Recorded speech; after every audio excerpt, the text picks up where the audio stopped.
So Michael Kelly, 29-year-old. Michael Kelly is being accused of killing Brandi Rael. Brandi Rael of last year. I'm going to read this article and then this article. But first, let's take a look at the people.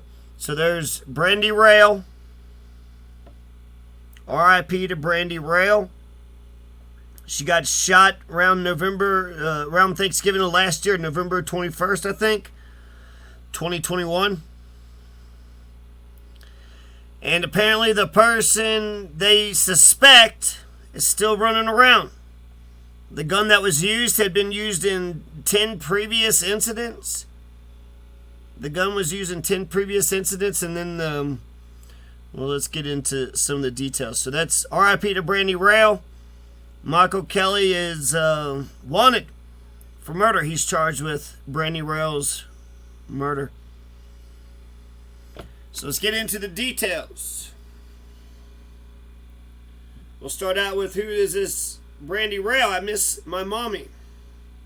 Family grieves after mother is killed during holiday season. On November 15th, Brandi Rael was killed. Angel Salcedo spoke with her family about the loss as her two daughters endured Thanksgiving without her. She was a mother. She had two kids. She was a mother and she had two kids. She's 29 years of age, killed outside of an Albuquerque apartment complex. Just outside of it, it's one of 103 homicides in the metro that year. Over 100 homicides in Albuquerque? I mean, I guess it's about 50 homicides now, so it's a lot less, but fucking shit. That's a lot of capital fucking executions for dumb, petty reasons. It leaves a family without a mother this holiday season.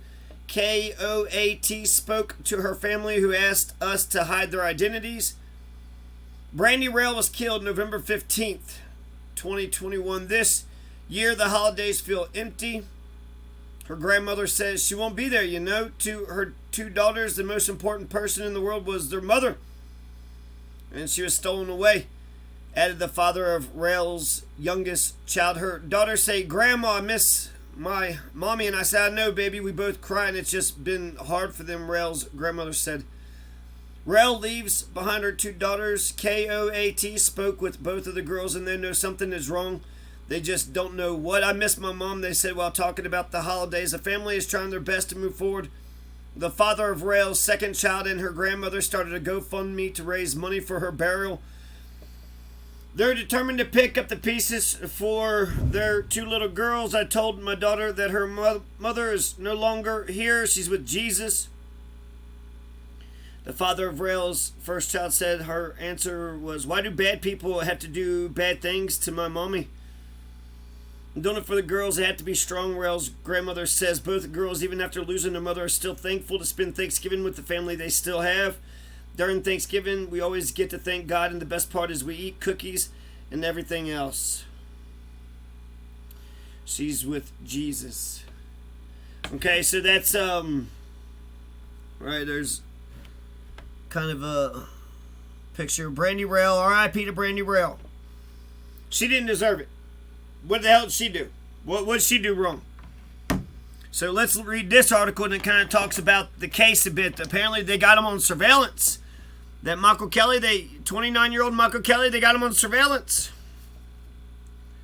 So November 5th, 2022, this is AlbuquerqueJournal.com, ABQ Journal.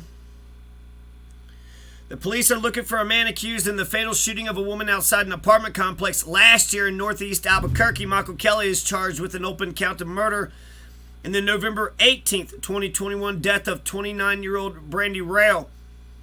She got shot November 15th, and then they said that the car was shot too, so he drove by and shot the car, but then they went out for a disturbance. The police went out and checked on the place and didn't see nothing and left, and then the surveillance caught the shooting.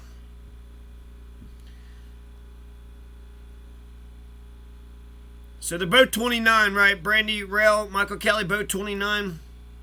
Rebecca Atkins said Kelly is described as 5 feet 11 inches tall, 170 pounds with several tattoos on his arms, chest, and abdomen. Atkins says, anybody call Crime Stoppers if you get info. Anybody with info, call Crime Stoppers 505-843-STOP. Now, the gun that was used to kill Brandi Rael, according to the court records, was traced to at least 10 prior incidents in East Central neighborhoods since 2021, including multiple shootings, according to an arrest warrant. Affidavit filed in the Metropolitan Court. Police said a search of Kelly's cellular data put him in the vicinity of 6 of those incidents, including Rael's homicide. On the day of the shooting, Albuquerque city officers responded around 7:40 a.m. to the Copper Ridge Apartments on Tramway.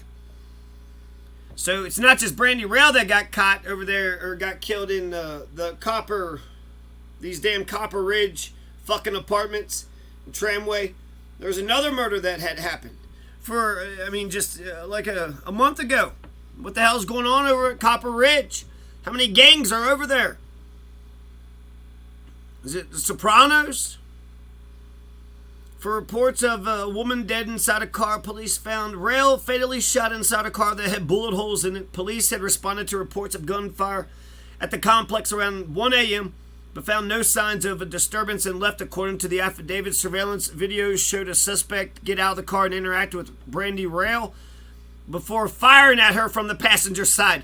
So the police were called at 1 a.m. They go out there, they don't see anything, then they leave, and then when they left, she gets shot and killed. They should have hung around. They should have saw. Why didn't they check that vehicle? They didn't see 2 people in the vehicle. They just drove around for a second, then left. Gunshots had been shot. We drove around, didn't see nothing. Huh. Did you hang around? How long did you hang around? Police said the video showed the shooter head toward the apartments moments before a light went on in the bedroom of an apartment which Kelly lived in. Detectives determined Brandi Rael was also known to visit the apartment, and the couple were in an ongoing relationship due to a recent police report from a domestic dispute. Kelly told police he had been in an argument with Brandi Rael in the parking lot, but walked away as he got heated and didn't see her again. According to the affidavit, police found similar fentanyl pills both in Brandi Rael's car and in the bedroom Kelly reportedly slept in. Due to the present lack of specific evidence at the time, no arrest was made. According to the affidavit, they got him on fucking surveillance. The father of Brandi Rael's children told police he heard she went to the apartment to get her stuff back from Kelly, who had stolen a .40 caliber handgun from her. Police said bullet casings found on the windshield of a car driven by Kelly matched the casings inside Brandi Rael's car, as well as the casings found at 10 other shooting incidents in the surrounding area. A search of Kelly's phone put him at the scene of several of those incidents, as well as the shooting of Rael. Yeah, that's all circumstantial. The fucking surveillance. They got surveillance video of him shooting her. Well, we don't know. It was fucking point blank range. From the passenger side of a car. .40 caliber, so he stole her gun and then shot her with her own gun when she was trying to get her own stuff back. That's what that Maria Costa said. She was trying to get her stuff back. Everybody's always trying to get their stuff back, and then somebody always gets up shot. I feel like when people are getting their stuff back, you probably should have like 2 police officers on the scene. And you only get one chance. Get whatever stuff you're going to get back, and that's it. Get whatever stuff you're going to get back, and this is the one time, this is it. So make sure you get, whatever it is that you need to get. R.I.P. to Brandi Rael, 29 years of age. And anybody that knows where Michael Kelly is, call Crime Stoppers 505-843-STOP. 505-843-STOP.